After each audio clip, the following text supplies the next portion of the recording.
நான் கேட்குற ஒரே ஒரு கேள்வி, காசு இல்லாமல் பணம் இல்லாமல் இத்தனை இளைஞர்கள் எப்படி இத்தனை வாக்குகளை அவர்களால் பெற முடிந்தது? கடந்த 50-60 ஆண்டுகளாக அரசாங்கத்தில் உள்ள கமிஷன்கிறது லஞ்சம், அந்த லஞ்சத்தால் மட்டும் உருவான பணக்காரர்களுடைய எண்ணிக்கை, அரசியல் மூலம் உருவாகியிருக்கக்கூடிய பணக்காரர்களுடைய எண்ணிக்கை எத்தனை? மனசாட்சியோடு சொல்ல முடியுமா? ஒரு ஓப்பன் டிபேட் நடத்தலாமா? அதே போல் இந்தோனேஷியாவில் தூக்கு தண்டனை இருக்குது, அமெரிக்காவில் 20 ஆண்டு காலம் சிறை தண்டனை இருக்குது. ஆனால் நம்முடைய சிஸ்டம் என்பது இது எல்லாத்தையும் மூடி மறைக்கக்கூடிய ஒன்றாக மாறி இருக்கு பாருங்க. அந்த மாற்றம் இளைஞர்களிடம் மிகப்பெரிய ஒரு கோபத்தை உருவாக்கிறது. இணைய முடியாத திமுகவும் அதிமுகவும் ஒன்று சேர்ந்து அதிகாரத்துக்கு வர்றதுக்கான முயற்சிகள் தமிழ்நாட்டில் நடக்கலைன்னு நீங்கள் சொல்ல முடியாது. நடந்திருக்குங்கிறதுக்கு ஆதாரம் இருக்கு. இப்போ ஏடிஎம்கேங்கிறது ஒன்று உடையிறதுக்கு விஜய் காரணம் கிடையாது, ஏடிஎம்கே தான் காரணம். அவங்களுடைய உள்குழப்பம் காரணம். அவர் எடப்பாடி பழனிசாமியுடைய அடாவடித்தனம் காரணம். டெமோக்ராட்டிக் நார்ம்ஸு அல்லது கட்சியினுடைய நார்ம்ஸு இதெல்லாம் அவருக்கு முக்கியம் இல்லை. அவருடைய ஒற்றை அஜெண்டா, கண்ணை மூடிக்கிட்டு எப்படியாவது நான் முதலமைச்சர், அதுக்கு என்ன நடந்தாலும் சரி, எவ்வளோ அழிவு வந்தாலும் சரி அப்படிங்கிற ஒரு மனநிலை.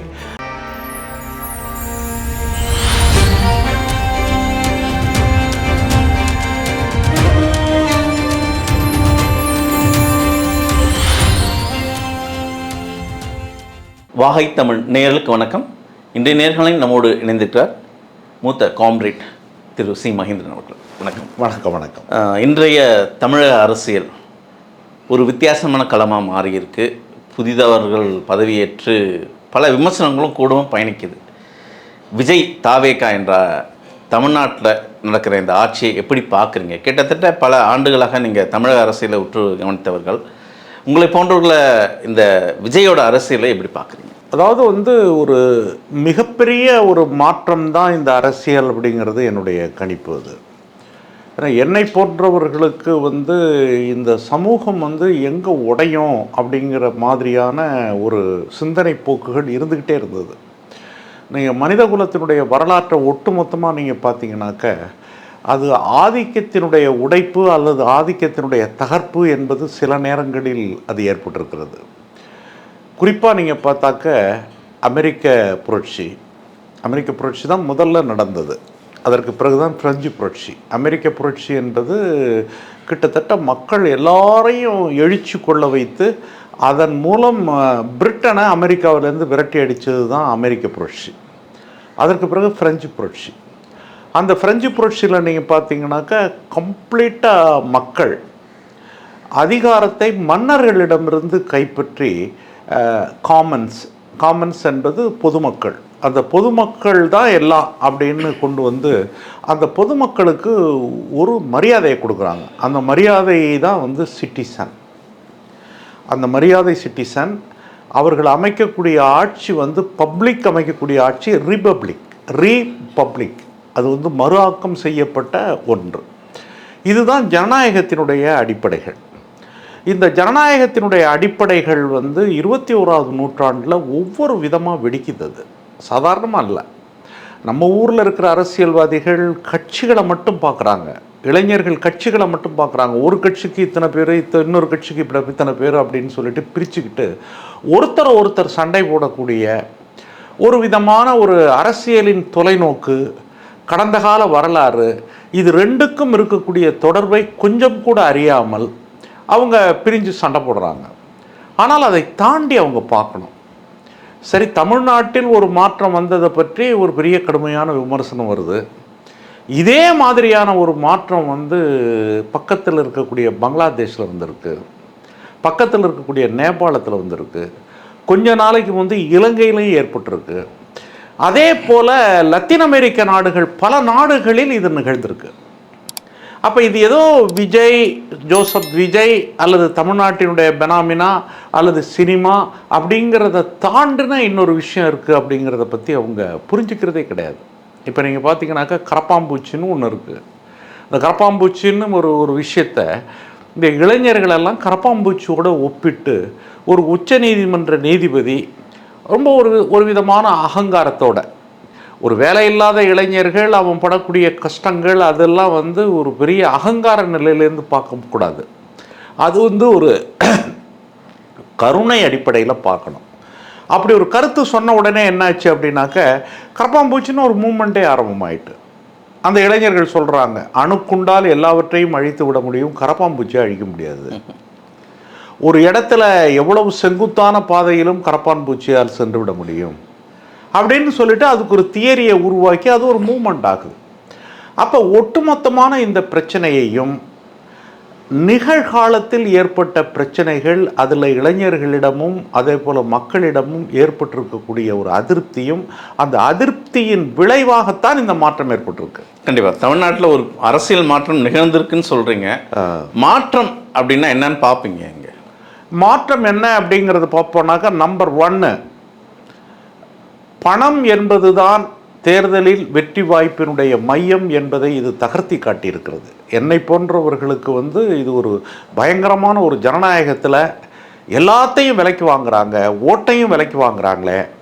வாக்காளர் பெருமக்கள் அப்படிங்கிற ஒன்றை வந்து சிட்டிசன் அப்படிங்கிற அந்த ரொம்ப உயர்ந்த ஒரு தகுதியை கொஞ்சம் கொஞ்சமாக குறைச்சி வந்து வாக்காளர்னு ஆக்குனாங்க.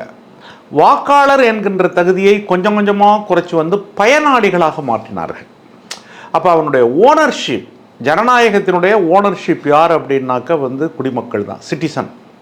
அந்த சிட்டிசன் வந்து பயனாளியாக மாற்றப்படுறான். காசுக்கு வாங்க விற்க, அவனுடைய மனநிலை, அவனுடைய உணர்வுகள் எல்லாத்தையுமே வந்து விற்கக்கூடிய ஒரு நபராக மாற்றப்படுற ஒன்றை, இல்லை அது இல்லை, நான் வேற ஆள் தான், நான் வந்து இதற்கு அடிமையாக மாட்டேன் அப்படின்ட்டு முதல் முறையாக பல ஆண்டுகளுக்கு முன்பு பிறகு மக்களிடம் ஏற்பட்டிருக்கக்கூடிய மன மாற்றத்தை தான் ஒரு மாற்றம் என்று நான் குறிப்பிடுகிறேன்.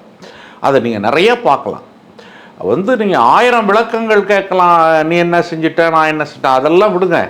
நான் கேட்குற ஒரே ஒரு கேள்வி, காசு இல்லாமல் பணம் இல்லாமல் இத்தனை இளைஞர்கள் எப்படி வந்து இத்தனை வாக்குகளை அவர்களால் பெற முடிந்தது? ஒரு கேள்வி. பெரிய ஆர்கனைஸ்டெலாம் கிடையாது. ஒரு 1000 ஓட்டை வாங்கணுனாக்க அதுக்கு வந்து எப்படியெல்லாம் நடைமுறைகளை கையாளுவார்கள், எத்தனை வருடங்கள் அதுக்கு கட்டமைப்பில் ஈடுபடுவாங்கங்கிறதெல்லாம் அரசியலில் ஈடுபட்டிருக்கிற எனக்கு மிக நன்றாக தெரியும். ஓட்டுங்கிற ஒன்றை கேப்சர் பண்ணி கையில் எடுக்கிறதுக்கு ஒரு தேர்தல் முடிந்த உடனே அடுத்த தேர்தலுக்கு வந்து ஓட்டு தான் அவங்களுக்கு மையம். அப்படி தான் ப்ராக்டிஸ் இருக்குது. அதில் எதையும் எதிர்பார்க்காமல், பணத்தை கடந்த காலத்தில் பணத்துக்கு மேலே ஒரு வெற்றியை பெற முடிஞ்சது, அதையும் எதிர்பார்க்காமல் இப்படி ஒரு மாற்றம் நிகழ்ந்திருக்கு அப்படின்னாக்க அந்த மாற்றம் என்று தான் சொல்ல வேண்டும். அந்த மாற்றம் வந்து மிக முக்கியமான மாற்றமாக ஏற்படுகிறது. அந்த மாற்றம் என்பது அரசியல் கட்சிகளில் ஏற்பட்ட மாற்றம் அல்ல, மக்களிடம் ஏற்பட்டிருக்கிற மாற்றம். அந்த மக்களிடம் ஏற்பட்டிருக்கிற மாற்றத்தினுடைய வடிவம், தன்மைகள், அதற்கான காரணங்களை எல்லாம் ஆராய வேண்டும். என்னை பொறுத்தவரையில் வந்து பூமி வந்து அப்படியே ஒரு குழம்பாக இருக்குது. பூமி வந்து மேல் தோற்றம் ஒரு மாதிரி இருக்குது. சிகாகோவில் வந்து மேதின தியாகிகளுக்கு தண்டனை கொடுக்கறதுக்காக நீதிபதிகள் வந்து 1.5 மாத காலம் அவங்கள விசாரிக்கிறாங்க. விசாரிக்கும்போது ஆல்பர்ட் பைஸ், அவர் தான் அதனுடைய தலைவர், அவரை வந்து கேட்குறாங்க, உனக்கு நாங்கள் மரண தண்டனை தரப்போகிறோம், நீ என்ன நினைக்கிற அப்படின்னு கேட்குறாங்க. அதுக்கு அவர் ரொம்ப சிம்பிளாக சொல்கிறாரு, எனக்கு ஒரு வேடிக்கையாகவும் சிரிப்பாகவும் இது இருக்கிறது அப்படின்றாரு. என்ன வேடிக்கை சிரிப்பு அப்படின்ட்டு நீதிபதி கேட்கும்போது சொல்கிறான், உங்களுக்கு நீங்கள் உட்கார்ந்துருக்க இடம் ஒரு பூமி, இந்த பூமி சூரியன்லேருந்து பிரிஞ்சு வந்தது. அந்த சூரியனுடைய மேற்பரப்பு, பூமியினுடைய மேற்பரப்பு என்பது குளிர்ந்து அது மணலா மலையா கடலா அதெல்லாம் தெரியுது. ஆனால் ஒரு உண்மை உங்களுக்கு தெரியாது, அதுக்குள்ளே இன்னமும் சூரியனுடைய அந்த கோபமான குழம்புகள் அதுக்கு இடையில் இருக்குது. அது எந்த நேரத்திலையும் உடைச்சிட்டு வெளியில் வரலாம். அந்த நெருப்பின் மீது தான் நீங்கள் அமர்ந்திருக்கிறீர்கள் என்பதை மறந்துவிட்டு என்ன தூக்கில் போட்டு சந்தோஷப்படலான்னு நீங்கள் நினைக்கிறீங்க, அது நடக்காதுங்கிறார். இது வந்து ஒரு ஒரு ஒரு புரட்சிக்காரன் சொன்னதாக இருக்கலாம். ஆனால் அது மக்கள் அப்படின்னு நாம் பார்க்குறோம். மக்கள் வந்து அந்த அக்கினி தகிப்போடு இருக்காங்க, அவங்க தான் பெரும்பான்மை. மேல் பகுதிகளில் அரசாங்கம் அது இதெல்லாம் போட்டு ஓட்டு போட்டு வச்சு ஏதோ பண்ணுறமே ஒழிய அடியில் இருக்கக்கூடிய மக்களின் கோபம், அந்த கோபம் பல காரணங்களால் அப்படியே திரண்டு திரண்டு திரண்டு திரண்டு வந்து ஒரு சமயத்தில் அது உடைக்குது. அப்படிப்பட்ட ஒரு வெடிப்பு நிலைதான் தேர்தல். நான் பார்க்குற வரைக்கும் என்னுடைய அனுபவத்தில் அரசியலில் அப்படி தான் நான் பார்க்குறேன். அதனால தான் இந்த மாற்றம் என்பது ஒரு முக்கியமான மாற்றம். இந்த மாற்றத்திற்கு பிறகுதான் கரப்பாம்பூச்சி அப்படின்னு இளைஞர்களை எல்லாம் ரொம்ப சீக்கிரத்தில் ஒன்று திரட்டி ஒரு அரசியல் படுத்த முடியும் அப்படிங்கிற ஒரு நிலைமை உருவாகுது. இது ஒரு நிலைமை மட்டும் நினைக்காதீங்க. இந்த நிலைமை என்பது இந்தியாவினுடைய பல பகுதிகளில் இளைஞர்கள் தங்களுடைய எக்ஸ்பிரிமெண்ட்டாக எடுக்க போகிறாங்க. ஏன்னா இப்போ பேசுகிறவங்கள்லாம் சாதாரணமாக பேசுகிறாங்க. ஆனால் இன்றைய நெட்டிசன்னு சொல்கிறாங்கல்ல, சிட்டிசன் என்பதை போல் நெட்டிசன்கிறது கிட்டத்தட்ட இணையதளங்களின் மூலம் தகவல்களை அறிந்து அதில் அனாலிசிஸ் பண்ணி அது குறித்த முடிவை எடுக்கக்கூடிய ஒரு பெரிய இளைஞர் கூட்டம். கண்டிப்பாக நெட்டிசன்ஸ் அவங்க அவங்களுடைய சிந்தனை உலகம் இதெல்லாம் வேறு. இப்போ கரப்ஷன் ஒன்று இருக்குன்னு நாங்கள் எங்கள் காலத்தில் பேசணும்.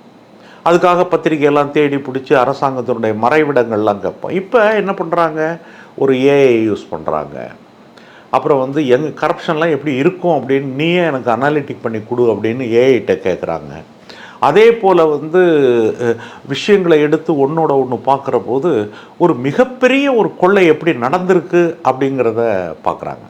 நான் இன்னும் ரொம்ப வெளிப்படையாக கேட்குறேன். இன்றைக்கி இதை பற்றி விமர்சிக்கிறவர்களை பார்த்து நான் கேட்கக்கூடிய ஒரு கேள்வி, கடந்த 50-60 ஆண்டுகளாக அரசாங்கத்தில் உள்ள கமிஷன்கிறது லஞ்சம், அந்த லஞ்சத்தால் மட்டும் உருவான பணக்காரர்களுடைய எண்ணிக்கை, அரசியல் மூலம் உருவாகியிருக்கக்கூடிய பணக்காரர்களுடைய எண்ணிக்கை எத்தனை மனசாட்சியோடு சொல்ல முடியுமா? ஒரு ஓப்பன் டிபேட் நடத்தலாமா? 50 வருஷங்களுக்கு முந்தைய எப்படி இருந்தாங்க? வேறு எந்த தொழிலும் செய்யலை, வேறு எதுவுமே கிடையாது, அவங்களுக்கு அரசியல் மட்டும்தான். அந்த அரசியல் மட்டும் இருக்கிறவங்க 1 லட்சம் கோடி 50,000 கோடி சொத்து எங்கேருந்து வந்தது?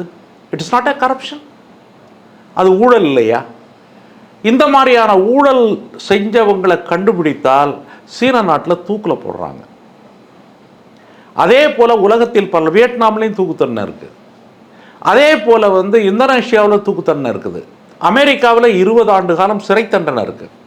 ஆனால் நம்முடைய சிஸ்டம் என்பது இது எல்லாத்தையும் மூடி மறைக்கக்கூடிய ஒன்றாக மாறி இருக்கு பாருங்கள். அந்த மாற்றம் இளைஞர்களிடம் மிகப்பெரிய ஒரு கோபத்தை உருவாக்கியிருக்கு. நான் சில இளைஞர்கள்லாம் கேட்டேன், பெங்களூர்லேருந்து விமானத்தில் பறந்து ஒரு ஓட்டு போட்டு போனார் ஒருத்தரை. நான் அவரை சந்தித்து கேட்டேன், இவ்வளோ செலவு பண்ணி வர்றீங்களே அப்படின்னு. கடமை சார், அவ்வளோ அநியாயம் நடந்திருக்கு சார், எவ்வளவு சார் கொள்ளை, வாழ்க்கையினுடைய ஒவ்வொரு பகுதியிலையும் ஊழலை தானே சார் நம்ம பார்க்க முடியுது. எங்கே போனாலும் பணம் இல்லாமல், காசு இல்லாமல், ஊழல் செய்யாமல் ஒரு காரியத்தை நிறைவேற்ற முடியாத ஒரு சமூகமாக மாறினா எங்கேயாவது ஒரு இடத்துல கடப்பாரை வச்சு இடிக்கத்தானே செய்யணும். அதனால தான் நாங்கள் ஓட்டு போட்டோம். இந்த சென்ஸை கூட இவங்க புரிஞ்சுக்காம இவர்களை தற்குறிகள் அப்படின்னா, ஏன்னா கம்ப்யூட்டர் சயின்ஸ் படிச்சுட்டு 40 வருஷம் 50 வருஷம் 10 வருஷம் 15 வருஷம் உணையாட்ட தற்குறிகள் அவங்க. இது எல்லாமே சினிமா சார்ந்தவர்கள் விசில் அடிக்கிறார்கள் அப்படின்னு ரொம்ப குறுகிய அர்த்தத்தில், அதோடைய மீனிங் வெரி ஷார்ட் மீனிங். ஆனால் அதுக்கு ஒரு மிகப்பெரிய அர்த்தம் இருக்குது. அந்த மிகப்பெரிய அர்த்தத்தினுடைய செயல்பாடுகள் ஜோசப் விஜய் என்கின்ற ஒரு திரைப்பட நடிகரின் மூலமாக அது வெளிப்பட்டிருக்கலாம். அது விளைவு அது. ஆனால் காரணம் என்ன அப்படின்னா சமூகத்தினுடைய கொந்தளிப்பு. சமூகம் கொந்தளிச்சு தான் இந்த மாற்றம் வந்திருக்கு. மாற்றத்தை எதிர்பார்த்தவர்கள் மாற்றம் வந்திருக்குன்னு பார்க்குறாங்க. நீங்கள் பேசியபடி இந்த மாற்றம் தமிழ்நாட்டில் நிகழ்ந்திருக்கிற இந்த மாற்றம் தேர்தலில் பணப்பட்டுவாடா கிடையாது. குறிப்பாக தாவேகா பக்கம் நீங்கள் பேசுகிறீங்க, பணம் பட்டுவாடா இல்லாமல் ஆட்சியை பிடிக்கிறார் விஜய். ஆனால் விஜய் இந்த 2 குறுகிய ஆண்டில் ஒரு பெரிய சிஎம் என்ற ஒரு பதவியில் உட்கார்ந்துட்டு இருக்காரு. அந்த நிகழ்வு எப்படி நடந்தது? மக்கள் ஓட்டளிச்சிட்டாங்க. ஓட்டளித்தோன்னா அவருடைய 108, அதுக்கு பிற்பாடு சிபிஐ, சிபிஎம், விசிகா, காங்கிரஸ் இதெல்லாம் சப்போர்ட் பண்ணி அவங்களுக்கு பத்தலை, சப்போர்ட் பண்ணுறாங்க. இப்போ இவர் முதலமைச்சராக வந்துட்டார். இப்போ மாற்றத்தை தேடிய மக்களுக்கு விஜய் என்ன சொல்ல வராரு? இப்போ மீண்டும் அதே திராவிட கழகங்களோடு தானே இணைகிறாரு. திராவிட கழகங்கள் இணைந்த கூட்டணியோடு தானே மறுபடியும் இவர் ஆட்சி அமைச்சிருக்கார். அப்போ மக்கள் எதிர்பார்த்த மாற்றத்தை விஜயால் கொடுக்க முடியுமா? அங்கே ஒரு பெரிய கேள்வி இருக்கு. நீங்கள் வந்து ஒன்று என்ன அப்படின்னாக்க, லட்சியம்னு ஒன்று இருக்குது, ப்ராக்டிக்கல்னு இன்னொன்று இருக்குது. இப்போ லட்சியம் வந்து தூய்மையான அரசாங்கத்தை தரணுங்கிறது தன்னுடைய லட்சியம்னு அவர் அறிவிக்கிறாரு. ஆனால் அந்த தூய்மையான அரசாங்கத்தை அவர் கொண்டு போகிறதுக்கு அவர் எடுத்திருக்கக்கூடிய அந்த ப்ராக்டிக்கல் இருக்குல்ல, அந்த ப்ராக்டிக்கல், நான் ஒரு மலை ஏறுறேன் அப்படிங்கிற போது மலையின் உச்சியை பற்றி நீங்கள் பேசிகிட்டு இருக்கீங்க. நான் மலையில் கொஞ்சம் கொஞ்சமாக ஏறி ஏறி வரும்போது அதுக்குள்ளே சில டாக்டிக்ஸை நான் கடைபிடிச்சு தான் ஆகணும். நான் இன்னொரு கேள்வி கேட்குறேன். இதே அதிமுகவை உடைத்து அதில் சரி பாதியை எடுத்து அதுக்கு ஏதாவது ஒரு சில காரணங்கள் எல்லாம் கொடுத்து கடந்த காலத்தில் எவ்வளவோ நடந்திருக்கு. அந்த மாதிரி ஒரு சூழலில் ஒரு ஆட்சியை ஜோசப் விஜயால் அமைச்சிருக்க முடியும். அதுக்கான சாத்தியங்கள் இருந்தது, ப்ரெஷரும் இருந்தது. ஆனால் அவர் அதை பற்றி கவலைப்படலை. அவர் என்ன பண்ணார் அப்படின்னாக்க, காங்கிரஸ், சிபிஐ, விசிகே இவங்களை மட்டுமே வைத்து இந்த ஆட்சியை வந்து தொடங்கணும் அப்படிங்கிற ஒரு அவருடைய முயற்சி இருக்குது பாருங்க. அதில் இருக்கிற நல்லெண்ணத்தை நம்ம புரிஞ்சுக்கணும். இன்னொரு பக்கம் நீங்கள் வந்து கேட்கும்போது நான் இன்னொரு கேள்விகள்லாம் கேட்கலாம். என்ன அப்படின்னாக்க, இணைய முடியாத திமுகவும் அதிமுகவும் ஒன்று சேர்ந்து அதிகாரத்துக்கு வர்றதுக்கான முயற்சிகள் தமிழ்நாட்டில் நடக்கலைன்னு நீங்கள் சொல்ல முடியாது. நடந்திருக்குங்கிறதுக்கு ஆதாரம் இருக்குது. அதுக்கு நான் தனிப்பட்ட யாரையும் குற்றம் சொல்ல விரும்பலை. அது ஒரு பக்கம் நடக்குது. பவர் என்று வருகிற போது அந்த பவரை கேப்சர் பண்ணுறதுக்கு இப்படி ஒன்று நடக்குது. ஆனால் அதே நேரத்தில் நான் வந்து பவருக்கு வர்ற போது வந்து கொஞ்சம் ஒரு கிரெடிபிலிட்டி உள்ள பொலிட்டிக்கல் பார்ட்டிஸ்,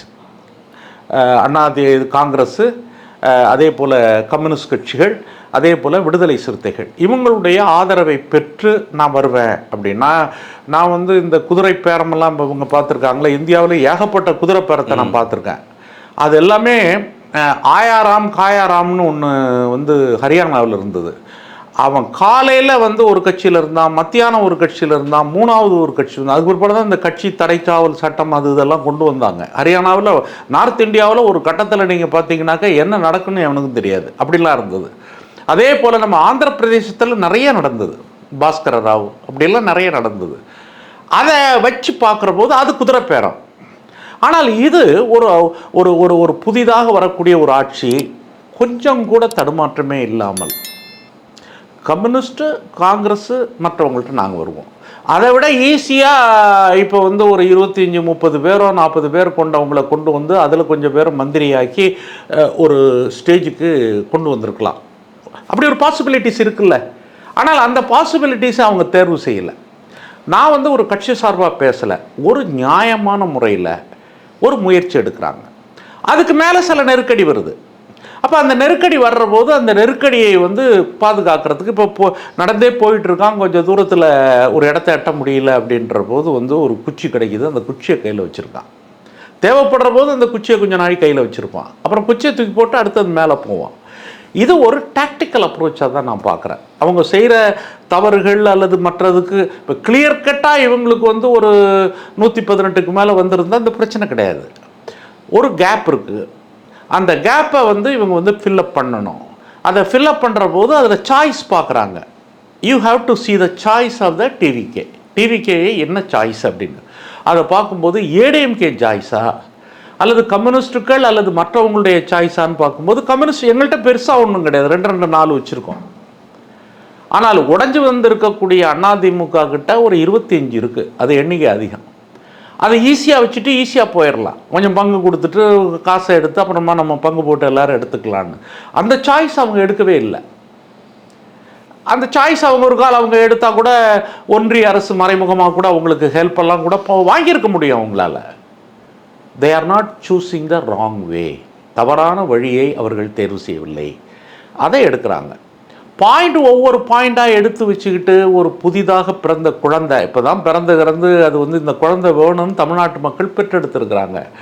அது இப்போ தான் எழுந்திரிச்சு ஒரு மாதிரி வர்றதுக்குள்ளேயே 5வது நாள் 10வது நாள் ஏன்னா வாழை எடுத்து சண்டை போடலை, 50 வருஷம் 100 வருஷம் 25 வருஷம் 30 வருஷம் ஆண்டு எதையும் செய்ய முடியாதவர்களால் ஒரு புதிய அரசு நீ ஏன் இதை இவ்வளவு விரைவாக செய்யவில்லை என்று கேட்பது ரொம்ப சரியாக என் மனசுக்கு படலை.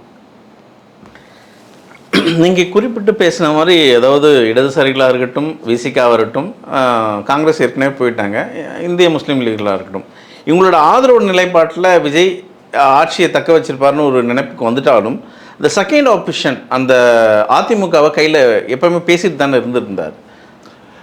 அதிமுகவோட பேசுனாங்க அப்படிங்கிறது வந்து வந்து ஒரு டாக்டிக்கல் அப்ரோச் அது. அது அப்போது அவங்கள நம்பலையா? இது ஒரு சூழல். இது நீங்கள் என்ன பண்ணணுன்னாக்கா விசிகா இவங்க எல்லாம் பார்க்குறாங்க ஒன்று. இப்போ ஏடிஎம்கேங்கிறது ஒன்று உடையிறதுக்கு வந்து விஜய் காரணம் கிடையாது, ஏடிஎம்கே தான் காரணம்.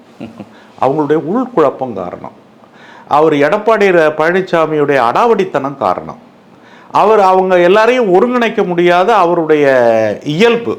அந்த அவருக்கு வந்து அதிமுகங்கிற ஒன்றில் வந்து எல்லாம் என்னுடைய அதிகாரத்தில் இருந்தால் தான் கட்சி இருக்கணும், இல்லாட்டி போனால் நீ எங்கே வேணாலும் போடாங்கிற மாதிரி. அது எல்லா பார்ட்டி லீடர்ஸும் செய்கிற ஒரு விஷயம் தானே. இந்த சிங்கிள் மேன் ஆர்மி தானே எல்லா பார்ட்டிலையும். இல்லை அதாவது திமுக எடுத்தாலும் முக ஸ்டாலினோட நிலைப்பாட்டில் தான் இருக்கும், அதிமுகவும் அது போல தானே, அவர் அந்த நிலைப்பாட்டில் தானே இருக்கார். இல்லை அதாவது வந்து ஒரு கட்சி அப்படிங்கிற போது அந்த கட்சியில் வந்து கட்சி நலன்னு ஒன்று இருக்குது, ஒரு தனிப்பட்ட ஆளுடைய நலன்னு ஒன்று இருக்குது, கட்சி நலனும் தலைவருடைய நலனும் இணைந்ததுன்னு ஒன்று இருக்குது. ஆனால் இவர் வந்து கட்சி நலன் அல்லது மற்றது அப்படிங்கிறத தாண்டி தன்னுடைய நலன்கிற ஒரு மிக மிக மோசமான ஒரு கேரக்டர். தமிழ்நாட்டில் இப்படி ஒரு அரசியல்வாதியை நான் பார்த்தது கிடையாது. நான் உங்கள்கிட்ட இந்த மீடியாவில் சொல்கிறதுல எனக்கு சங்கடம் கிடையாது. அரசியல் என்றால் என்னவென்றே தெரியாமல் ஒரு சந்தர்ப்ப சூழலில் வந்து அவர் ஒரு முதலமைச்சராகிறாரு. முதலமைச்சராகி எதிர்கட்சி தலைவராகிறாரு. எதிர்கட்சி தலைவராகி அவருடைய அரசியல் முழு அரசியலையும் வந்து கிட்டத்தட்ட தமிழ்நாட்டில் வந்து பிஜேபிகிட்ட கொண்டு போய் அதை விட்டு தமிழ்நாட்டில் ஏற்படக்கூடிய பல குழப்பங்களுக்கு அவர் காரணமாக இருக்கார். அவரை நம்பி ஒரு கூட்டம் இருக்கிறாங்க, இல்லைன்னு நான் சொல்லலை, சி.வி. சண்முகமோ மற்றவங்களோ இருக்கிறாங்க. ஆனால் இருந்தாலும் கூட அவர்கள் எல்லாரையும் அவரால் ஒன்று சேர்க்க முடியலையே. இப்போ ஸ்டாலின் இருக்காருனாக்கா அவரால் வந்து ஒரு கட்டுக்கோப்பாக வெற்றி பெற்று வந்தவங்களை தன்னுடைய கட்டுப்பாட்டில் வச்சுருக்க முடியுது. அதில் பிளவே வரல. ஏன் ஏடிஎம்கேல மட்டும் இவருடைய தலைமையில் அது வருது அப்படிங்கிறதுக்கு காரணம் வந்து தாவேகா. நீங்கள் ஏடிஎம்கேல ஏற்படக்கூடிய குழப்பங்கள் வந்து தாவேகாங்கிற கட்சி பிறக்கிறதுக்கு முந்தையே ஏற்பட்ட குழப்பங்கள். அதனுடைய ரூட் பார்த்தீங்கன்னாக்க அந்த ரூட்டு அதில் இருந்தது, ஜெயலலிதா இறந்ததற்கு பிறகு ஏற்படக்கூடிய மாற்றங்கள், இது எல்லாம் உள்ளுக்குள்ளே நடத்திங்கன்னா it is a inner crisis of the AIADMK. அண்ணா திராவிட முன்னேற்ற கழகத்தினுடைய உள்குழப்பங்களும் உள் முரண்பாடுகளும் அதுதான் அந்த கட்சி உடையிறதுக்கு காரணமாக இருக்குது. இதை வந்து இப்போ என்ன பண்ணுறாங்கனாக்கா ரொம்ப சுலபமாக வந்து தாவேக்கா தான் இதுக்கு காரணம் அப்படிங்கிறத வந்து மேலெழுந்த வாரியாக குற்றச்சாட்டுகள் வைக்கிறாங்க. அந்த குற்றச்சாட்டு சரி கிடையாது. அது வர்றதுக்கு அது காரணம். அப்போ அது உடஞ்சி வருது, வர்ற போது அது ஒரு ஃபோர்ஸாக வருது, அப்படி ஒரு தன்மையில் அது இருக்குது. அப்படிங்கிற போது அதை வந்து சில சூழல்களில் இப்படிப்பட்ட அக்கமடேட் பண்ணிக்கிறதுக்கான வாய்ப்பு இருக்குது ஒன்று. ரெண்டாவது வந்து நீங்கள் மீண்டும் இன்னொரு பாயிண்ட்டுக்கு வர்றேன். இதையெல்லாம் தாண்டி திமுகவும் அதிமுகவும் ஒன்று சேரும் அப்படிங்கிற மாதிரியான ஒரு நிலையும், அது திருமாவளவன் சொல்கிறதெல்லாம் பார்த்தீங்கன்னா அவரை முதலமைச்சராக வச்சு கொஞ்ச நாள் இது பண்ணக்கூடிய இன்னொரு கேம்ப் ஒன்று நடந்திருக்குது. இப்படி ஒரு சூழல் இருக்கும்போது சரி அவங்க உடஞ்சி தனியாக வர்றாங்க, நாளைக்கு அவங்கள நம்மளை சப்போர்ட் பண்ணலாம், இல்லாட்டி பண்ணாலும் அவங்க வந்து எல்லாரும் ஒன்றா இல்லாமல் உடஞ்சி இருக்கிறதுக்கு நமக்கு சாதகம்னு சொல்லி தாவேக்கா நினைத்திருந்தால் அதை ஒரு மிகப்பெரிய குற்றமாக நான் கருதவில்லை. இப்போ தாவேக்கா என்ற ஒரு கட்சி அதிமுக என்ற ஒரு அந்த கவுண்டிங் இன்க்ரீஸ் பண்ணுறதுக்கு பேச்சுவார்த்தை நடந்திருக்கலாம், நடத்தவில்லை, குதிரை பேரம் நடக்கலை அப்படின்னு வச்சுங்க. இங்கே மதவாத சக்தியாக ப்ரூவன் அப்படின்னு இல்லாத கட்சி, அதுவும் இடதுசாரிகள் இருந்தால், விசிகா இருந்தால், காங்கிரஸ் இருந்தால் மட்டுமே அது மதவாத சக்தியில் இல்லாத கட்சியாக இருக்கும் இல்லையா? அது ஒருவேளை உங்களை கேப்சர் பண்ணுறதுக்காக அந்த யுக்தியை கையாண்டிருக்காரோ விஜய்? அதாவது வந்து அதாவது அவர் ப்ரூவ் பண்ணணும், என்னோட கட்சி வந்து இது மதவாத சக்தி இல்லைன்னு ப்ரூவ் பண்ணுறதுக்காக உங்களை போன்ற ஆட்களை, உங்களை போன்ற கட்சிகளை தன் வசம் வைத்திருக்காரோ? அப்படின்னு நினைக்கல. ஒன்று என்ன அப்படின்னு கேட்டிங்கனாக்கா, ஏன்னா உங்களை ஃபஸ்ட் ஆப்ஷனில் உங்களை உள்ளே கூட்டிகிட்டு வந்தது தான் செகண்ட் ஆப்ஷனாக, செகண்ட் ஒப்பீனியனாக சி.வி. சண்முகத்தை பார்க்குறாரு. இவங்களெல்லாம் பார்த்து மேபி வாட் எவர் அங்கே நடந்தது என்னன்னு நமக்கு தெரியாது. ஏன் எடப்பாடியை சந்திக்காமல் சி.வி. சண்முகத்தை சந்திக்கணும்? அதாவது ஒரு ஒரு பொருள் இருக்குது, அதில் வந்து தனக்கு பிடிச்ச உணவுப் பொருளே நீங்கள் வச்சிங்கன்னா கூட எனக்கு என்ன பிடிக்குதோ அதை நான் எடுத்து சாப்பிடுவேன். அதே மாதிரி வந்து மதசார்பின்மை என்பது வந்து விஜய்க்கு பிடிச்சிருக்கலாம். அதனால காங்கிரஸ் வந்த உடனே அதுதான் அது நடிப்பான்னு கேட்குறோம். நடிப்பு இல்லை அது. அது வந்து அவருடைய டேஸ்ட், அவருடைய ருசி, உள்ள பதார்த்தங்களில் கொஞ்சம் பெட்டர் பதார்த்தமாக அவருடைய மனநிலைக்கே எது பிடித்தது அப்படிங்கிறத எடுத்து இதெல்லாம் அல்வான்னு கூட அவர் நினச்சிருக்கலாம். அல்லது அவருக்கு பிடித்த ஒன்றாக இந்த மதசார்பற்ற மக்கள் பார்வைக்காக அப்படி செய்கிறாரு. பார்வைக்காக செய்யல, பார்வைக்காக செய்கிறாங்கங்கிறது வந்து அப்படி சொல்கிறாங்கல்ல, அது அவர்களின் பார்வையின் குற்றம். அது இவருடைய குற்றம் இல்லை. அது தமிழ்நாட்டு அரசியலை நல்லா உத்து பார்த்து நம்ம எல்லாரும் மக்களுக்கும் தெரியும். முதல் என்ன நடந்தது, இடதுசாரிகளோட பேச்சுவார்த்தை, விசிகாவோட பேச்சுவார்த்தை, காங்கிரஸ் முன்கூட்டியே வந்துட்டாங்க, அவங்களாம் வந்துட்டாங்க. ஆனால் இங்கே உங்களோட பேச்சுவார்த்தை முடிஞ்ச உடனே தான் இந்த அதிமுகவில் குழப்பமே ஏற்படுது. இது மக்களுக்கு பெரிய சந்தேகத்தை ஏற்படுத்தும்ல. இல்லை, அந்த குழப்பம் அதனால் ஏற்படல. அதிமுகவில் ஏற்பட்ட குழப்பம் என்பது 108 ஒரு வாங்கிட்டார். அவங்க 2 பேரும் சேர்ந்து ஒரு மேனிப்புலேட் பண்ணி மாற்று அரசாங்கத்தை அமைக்க முடியுமா அப்படிங்கிற ஒரு கேள்வி வர்றபோது தான் குழப்பங்கள் வருது. குழப்பங்கள் எங்கே ஆரம்பமாகுதுன்னு கேட்டிங்கன்னா, இன்னும் நீங்கள் ரொம்ப டீப்பாக பார்த்தாக்க சிவி சண்முகம் அல்லது இப்பொழுது வந்திருக்கக்கூடிய 2-3 பேர் இவங்க சொல்லக்கூடிய காரணங்கள், அந்த காரணங்கள் தப்பாக ரைட்டாங்கிறத பற்றி விட்டுறலாம். ஆனால் அவர்களுடைய ஸ்டேட்மெண்ட்டு, அவங்க சொல்லக்கூடிய ஸ்டேட்மெண்ட்டு என்ன அப்படின்னாக்க, திமுகவும் அதிமுகவும் சேர்ந்து ஒன்றா சேர்ந்து ஒரு ஆட்சி அமைக்கலான்னு இவங்க சொன்னாங்க, அதில் எங்களுக்கு உடன்பாடு இல்லை, அதனால தான் பிரிஞ்சு வெளியில் வந்தோன்னு அவங்க சொல்கிறாங்க. இப்போ அதிமுகவும் திமுகவும் சேரவே முடியாது. ஆனால் ஒரு சூழலை பயன்படுத்தி அதில் யாருக்காவது ஏதாவது பொறுப்பு கொடுக்கலாம் அப்படின்னு சொல்லி கொண்டு வரத்துக்கான முயற்சி தான். உதாரணத்துக்கு ஒன்று உங்களுக்கு நான் சொல்கிறேன். 1952 தேர்தல் தமிழ்நாடு தேர்தல் கிடையாது. அது அந்த தேர்தல் வந்து மெட்ராஸ் ராஜதானிக்கான தேர்தல். 56 தான் மாநிலங்கள் பிரிக்கப்படுது, மொழி வழி மாநிலங்கள் பிரிக்கப்பட்டு தமிழ்நாடு, கேரளா, ஆந்திரா கேரளாவுடைய ஒரு பகுதி, கர்நாடகத்தினுடைய ஒரு பகுதி, ஒரிசாவினுடைய ஒரு பகுதி, தமிழ்நாடு எல்லாம் சேர்ந்தது தான் மெட்ராஸ் ராஜதானி. அப்போ மெட்ராஸ் பிரசிடென்சி. அதில் முதல் தேர்தலில் கம்யூனிஸ்ட் கூட்டணி தான் ஜாஸ்தி ஜெயிச்சுது, காங்கிரஸ் ஜெயிக்கலை. அப்போ காங்கிரஸ் என்ன பண்ணுது அப்படின்னாக்கா, இப்போ அவங்க அதிகாரத்துக்கு வரணுங்கிறதுக்காக வேண்டி அவங்க ராஜாஜியை கூப்பிட்டு கொடுக்கும்போது, அப்போ கம்யூனிஸ்டுகள் தேர்தலுக்கு முந்தி இருந்த கூட்டணி, அந்த கூட்டணி பெற்ற வாக்கு நாங்கள் தான் கூடுதலான சட்டமன்ற உறுப்பினர்கள் வந்திருக்கோம், அதனால் எங்களுக்கு கொடுங்க அப்படின்னு கேட்டாங்க. அதில் கட்சியில் எது கூடுதலாக இருக்கோ அதுக்கு தான் கொடுப்பேன்னு காங்கிரஸ் கொடுத்தாரு. காங்கிரஸ் கூட்டணி மைனாரிட்டி, ஆனால் காங்கிரஸ் கட்சி கூடுதல் இடத்த வந்துடுது, கம்யூனிஸ்டுகளை விட கூடுதல் இடம். அப்புறம் வந்த உடனே அந்த கட்சியில் கொஞ்சம் பேரை உடச்சி கிடச்சி அப்புறம் தான் மந்திரி சபை ஃபார்ம் ஆச்சு. மாணிக்க வேலர், உழைப்பாளர் கட்சி, இதெல்லாம் உடச்சி கிடச்சி தான் மந்திரி சபைக்கு வந்தாங்கன்னு வச்சுக்கோங்களேன். இது கடந்த கால வரலாறு. இப்போ நான் கேட்கக்கூடிய கேள்வி என்ன அப்படின்னா, ஒரு கட்சி கூடுதலாக ஜெயிச்சிருக்கு, அவங்களுக்கு ஆட்சி அமைக்கிறதுக்கு நீங்கள் அலோவ் பண்ணால் என்ன? அது ஸ்டாலின் சொன்னார், 6 மாதம் நான் ஒன்றுமே செய்ய மாட்டேன்னு. உள்ளதில் ஒரு நியாயம், டெமோக்ராட்டிக் சென்ஸ். இப்போ டெமோக்ராட்டிக் சென்ஸை பற்றி பேசுகிறாங்கல்ல, முதல் ஓட்டு வாங்கினது தாவேகா, 2வது ஓட்டு வாங்கினது திமுக, 3வது ஓட்டு வாங்கினது அதிமுக. இப்போ நம்ம ஊர்லேயே நியாயமாக ஒரு கிராம நியாயமாகவே பேசுவோன்னு வச்சுக்கோங்களேன். கூடுதல் ஓட்டு வாங்கின ஆளுக்கு சரிப்பா நீ கொஞ்ச நாள் ஆட்சி செய்ய, நாங்கள் அங்கங்கே இருந்து ஏதாவது பார்க்குறோம் அப்படின்னு ஒரு நிலை எடுத்திருந்தால் பிரச்சனை இல்லை. அது வந்தபோது திமுகவும் அதிமுகவும் சேர்ந்து அதை கலைக்கணும் அப்படிங்கிற ஒரு ஸ்டாண்டு வர்றபோது, ஒரு அதிமுகவில் 2 குழுக்கள் பிரிந்து ஒரு குழுக்கள் நாங்கள் வெளியில் வர்றோம் அப்படின்னு சொல்கிற போது அந்த சூழலை இல்லை, அது அந்த வார்த்தை திமுகவும் அதிமுகவும் சேரும் அந்த வார்த்தை அதிமுக தரப்புலேருந்து வரல, திமுக தரப்புலேருந்து வரல, பிரிந்து வந்தவர்கள் சொல்கிறத ஏற்றுக்க முடியாது இல்லையா? திருமாவளவன் என்ன சொல்கிறாரு, திருமாவளவன் ஆதரவு கொடுத்துட்டு நேரடியாக ஸ்டாலினை பார்க்க போகிறாரு. ஏன் பார்க்க போனார்? அது மட்டுமல்ல, திருமாவளவனை மையமாக வைத்து அவரை முதலமைச்சராக வைத்து துணை முதல்வராக மற்றவங்களெல்லாம் ஆக்கலாங்கிற விஷயம் இருக்குது பாருங்கள். அது அநேகமாக வந்து இன்னைக்கு பொது வெளியில் கிடைக்கக்கூடிய தகவல்கள். நீங்கள் அதை ரூமரை வச்சு நம்ம அது ரூமத்தின் அடிப்படையில் பேச முடியாது. அது ரூமருங்கிறீங்க, அவ்வளவு வந்தது. ஆனால் விஜய் போய் திமுக அதிமுகவை வந்து ரெண்டா உடைச்சிட்டாருங்கிறத உண்மைங்கிறீங்க. நேரில் பார்க்குறோம். எது நேரு? சிவி சண்முகத்தை போய் நேராக சந்திக்கிறாரு, மரியாதை செய்கிறாரு. அதாவது சிவி சண்முகம் வந்து இவரை பார்க்குறாரு.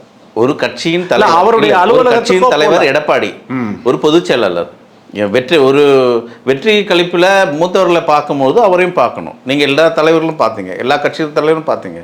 அதிமுக நான் நினைக்கிறேன் சிவி சண்முகம் தான் போய் இவரை பார்த்தாரு. இல்லை விஜய் தான் அவரை போய் பார்த்தாரு. இருக்கட்டும். பட் இது ஒரு ஒரு ஒரு ஒரு ஒரு ஒரு விஷயம். நான் இதை எப்படி பார்க்குறேன்னாக்கா, இதை ரொம்ப நான் சிம்பிளாக தான் பார்க்குறேன். எப்படி பார்க்குறேன் அப்படின்னாக்க, ஒரு சூழல், அந்த சூழலில் நான் போய் உடைக்கல, ஒன்று உடையிற போது நாம் பயன்படுத்திக்கிறேன் அப்படின்னு கூட விஜய் நினச்சிருக்கலாம். அது ஒரு பெரிய குற்றமாக நான் கருதவில்லை. ஆனாலும் கூட தமிழ்நாட்டு அரசியலுடைய இந்த சூழலுக்கு காரணம் என்ன அப்படின்னாக்க, விஜய் ஃபஸ்ட்டு வந்தால் அவருக்கு அந்த ஆப்ஷனை கொடுத்துருக்கலாம். அந்த ஆப்ஷனை கொடுக்கறது ஒரு இது இல்லை. ஒரு கட்சி ரெண்டாக உடையிற போது வந்து தனக்கு ஒரு கட்சி ஆதரிக்குதுங்கிற போது அதுக்கிட்ட ஒரு சாஃப்ட் கார்னர் வச்சிருக்கிறதுங்கிறத ஒரு பெரிய குற்றமாக நான் கருதலை. ஆனால் அவர் அப்படி கிடையாது. யார்? எடப்பாடியை பொறுத்த வரைக்கும் எந்த காரணத்தை முன்னிட்டும் தான் முதலமைச்சராக வரணும், வேற ஒன்றும் கிடையாது. அவருடைய ஒரே அஜெண்டா என்னன்னாக்க, டெமோக்ராட்டிக் நார்ம்ஸு அல்லது கட்சியினுடைய நார்ம்ஸு இதெல்லாம் அவருக்கு முக்கியம் இல்லை. அவருடைய ஒற்றை அஜெண்டா, கண்ணை மூடிக்கிட்டு எப்படியாவது நான் முதலமைச்சர், அதுக்கு என்ன நடந்தாலும் சரி, எவ்வளோ அழிவு வந்தாலும் சரி அப்படிங்கிற ஒரு மனநிலை. அந்த மனநிலை உள்ள நேரத்தில் சிவி சண்முகத்தை பார்த்துருக்கலாம். உங்கள் கருத்துப்படி கூட குறைபாடு உடையதாக அது இருக்கலாம். இருந்தாலும் கூட மிகப்பெரிய குற்றம் என்பது வந்து என்ன அப்படின்னு கேட்டிங்கனாக்கா, முதலில் கூடுதலான ஒரு இடத்தை பெற்ற ஒரு கட்சியை ஆட்சி அமைப்பதற்கு குறுக்கீடு செய்கிறது தேவையா தேவையில்லையாங்கிறது தான். இதுதான் என்னுடைய பாயிண்ட். வாழ்த்துக்கள், வணக்கம். நன்றி, வணக்கம்.